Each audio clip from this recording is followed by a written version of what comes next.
The Honorable Prime Minister, Prime Minister Anthony Albanese, the Honorable President of the Senate, President Sue Lyons, the Honorable Speaker Milton Dick, and the Honorable Leader of the Opposition, Mr. Peter Dutton,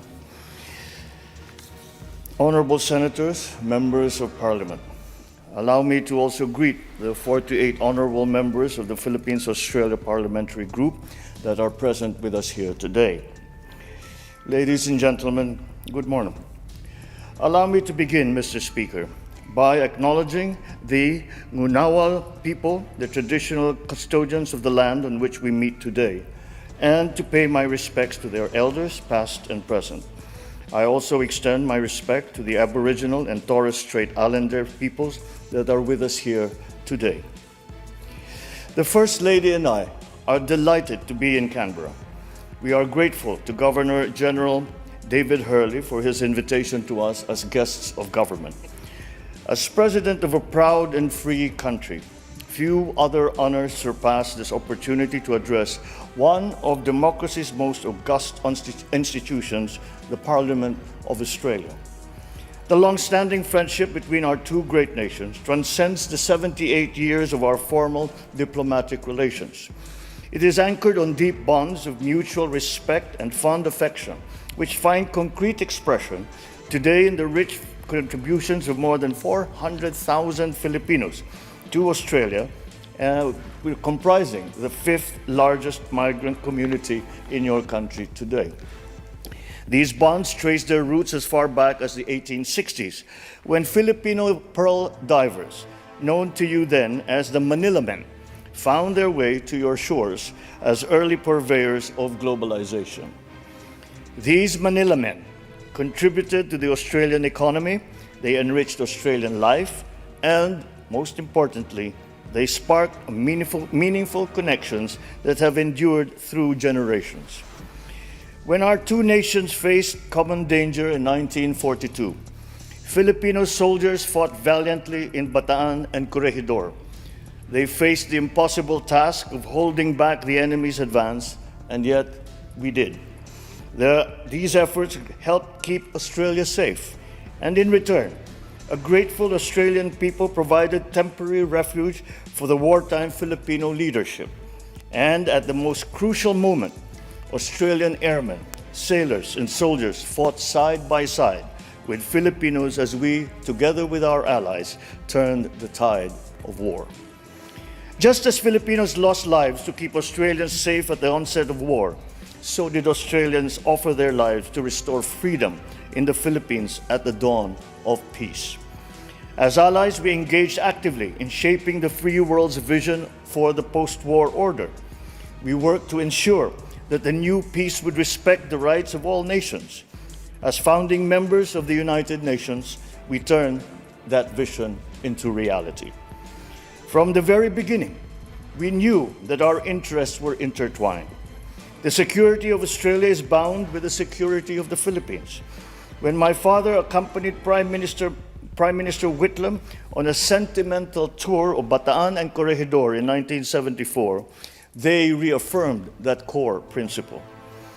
When I signed our strategic partnership with Prime Minister Albanese last September, we marked a milestone in our deliberate and steady effort to build opportunities for our peoples while contributing to regional peace. All of these further affirm what our two peoples have already forged through many centuries. I look back on our shared history to contextualize the role that our respective nations played and continue today to play at this watershed moment. Geopolitical polarities and strategic competitions threaten our hard-won peace, even as we remain beset by unresolved inequities and inequalities within and amongst nations. Powerful and transformative technologies can destabilize our political and social order. Climate change threatens our very existence. These tectonic shifts are acutely felt in the Indo-Pacific. It has become crucial for us now to envision the shape, the breadth, and the depth of our strategic partnership and how it must move forward as we weather the storms of global volatility. I see the way forward in building on the strong ties that have already been established between our citizens, between our economies, between our governments. Today, we add a further dimension to that relationship as we address concerns on our security and defense. We are called upon once again to join forces, together with our partners, in the face of threats to the rule of law, to stability, and to peace. For the Philippines, Australia plays a crucial role as one of only two partners with the Philippines, with which the Philippines has a visiting forces agreement. In August of last year, I witnessed Exercise Alon, our bilateral amphibious activity involving 560 Filipino soldiers, 1,200 Australian servicemen, and 120 U.S. Marines. Last November, we welcomed the inaugural maritime cooperative activity between Armed Forces of the Philippines and the Australian Defence Force in the Philippines Exclusive Economic Zone. Let this just be the beginning. Your leaders have always taken the position that the destiny of Australia is irrevocably linked to the destiny of Asia. Over the years, you have held true to this tenet. You have become a valuable member of Asia and of the Indo-Pacific community. Our two countries have always understood that without the predictability and stability of our rules-based order, our region would not have emerged as a driver of the global economy as it is today. We have long known that our prosperity and development are anchored on the peace and stability of the Indo-Pacific. Today, that peace, that stability, and our continued success have come under threat. Once again, we must come together as partners to face the common challenges confronting the region. Not one single country can do this by itself. No single force can counter them by themselves. This is why our strategic partnership has grown more important than ever. We must reinforce each other's strengths. We must protect the peace that we fought for during the war and have jealously guarded in the decades since. We must oppose actions that clearly denigrate the rule of law. As in 1942, the Philippines now finds itself on the front line against actions that undermine regional peace, erode regional stability, and threaten regional success. Then as now, we remain firm in defending our sovereignty, our sovereign rights, our jurisdiction. I shall never tire of repeating the declaration that I made from the first day that I took office. I will not allow any attempt by any foreign power to take even 1 square inch of our sovereign territory. The challenges that we face may be formidable, but equally formidable is our resolve. We will not yield. Then as now, the security and continued prosperity of the region of countries like Australia relies upon that effort. Just as we fought to build our rules-based international order, so are we now fighting to protect it. The protection of the South China Sea as a vital, critical global artery is crucial to the preservation of regional peace and, I dare say, of global peace. We have an abiding interest in keeping our seas free and open and in ensuring unimpeded passage and freedom of navigation. We must uphold, preserve, and defend the unified and universal character of the United Nations Convention on the Law of the Sea as the constitution of the oceans. We draw strength from the consistent and unequivocal support of Australia and the international community for the lawful exercise of our rights, which have been settled under international law. And so, on behalf of the Filipino people, I thank you, Australia, for standing with the Republic of the Philippines. Ladies and gentlemen, we demonstrate the depth and breadth of our security cooperation through regular exchanges between our armed forces and our coast guards, including in the areas of maritime security, counterterrorism, humanitarian assistance, and disaster relief. We collaborate to strengthen and seek new business links, to bolster our economic security, and to develop responses to economic coercion.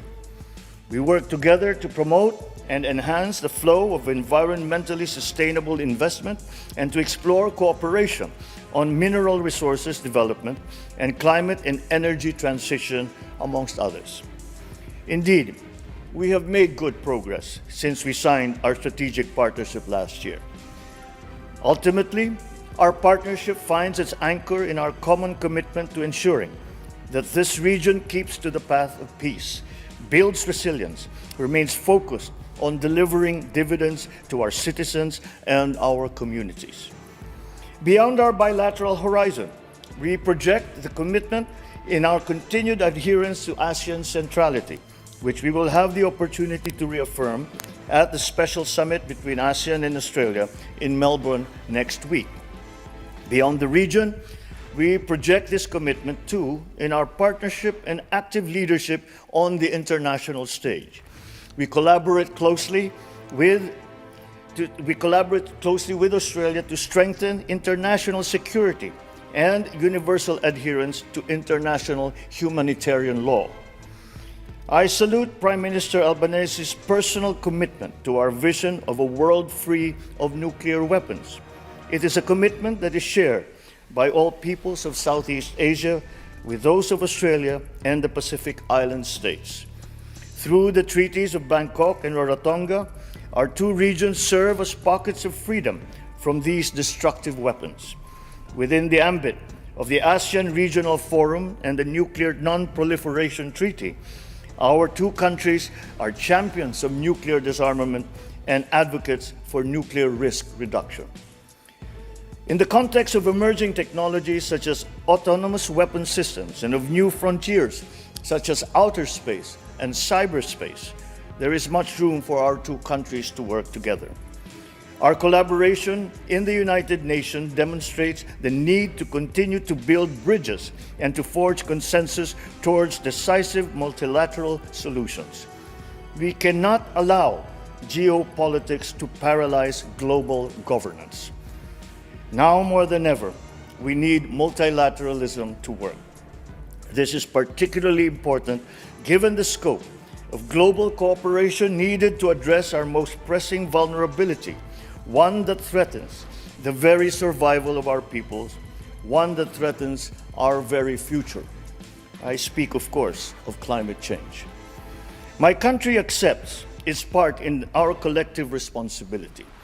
My administration is committed to accelerating our just, affordable, sustainable, and inclusive energy transition towards carbon neutrality. The Philippines has the potential to be a net carbon sink, absorbing more carbon dioxide than we emit. Yet, we are one of the most climate vulnerable countries in the world, ranking first in the 2023 World Risk Index. This glaring disproportion between our share of responsibility and our vulnerability reflects an injustice that must be corrected. Developed countries must do more, and they must do it now. Our past successes should inspire us to forge ahead in building the future to which we aspire. For the Philippines, we continue to see that future in our identity as Asians and as members of the Pacific family. Together with our Asian neighbors, and in that group I include Australia, we continue to work for a regional community that empowers all of our citizens. As Asians, we are committed to fulfilling our region's promise as a global engine of growth and in remaining true to our shared value of mutual respect, our shared desire to flourish through our diversity. As part of the Pacific, we carry in our very DNA the heritage of seafaring civilizations that span two oceans. This manifests in the high regard our cultures place on family, on community, and on the environment. In Australia, we see not only a strong democracy, but an indispensable part of our Pacific community, a permanent stakeholder in the future of Asia, and a reliable supporter of ASEAN centrality. In Australia, we see a natural partner in our efforts to defend, to preserve, to uphold our open, inclusive, and rules-based international order. to ensure that it remains governed by international law and informed by the principles of equity and justice.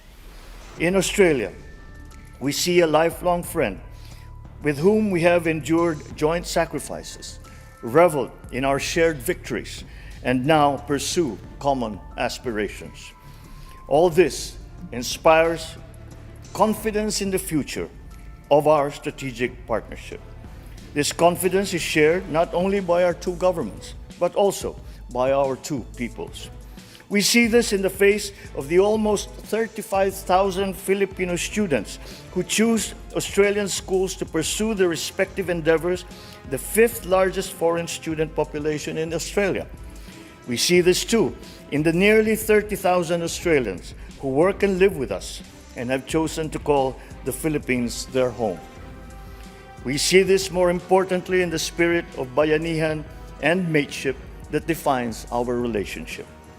Our mateship brought Australians to Tacloban, my mother's hometown, to bring relief in the aftermath of Super Typhoon Haiyan in 2013. Our bayanihan brought closure and peace to the families of the gallant Australians that perished in the sinking of the Montevideo Maru in 1942. And this is the same spirit that now brings our sailors, our airmen and soldiers together, shoulder to shoulder, in defending our rights and in securing our common future. For when the Southern Cross met the Pearl of the Orient, a friendship blossomed, withstood the test of war, and flourished through the changes brought about by a world in flux. Looking ahead, I am confident that Filipinos and Australians will remain steadfast partners, unyielding and uncompromising in our shared values, and energized as we gird ourselves to work together in the spirit of bayanihan and of mateship. Thank you and mabuhay.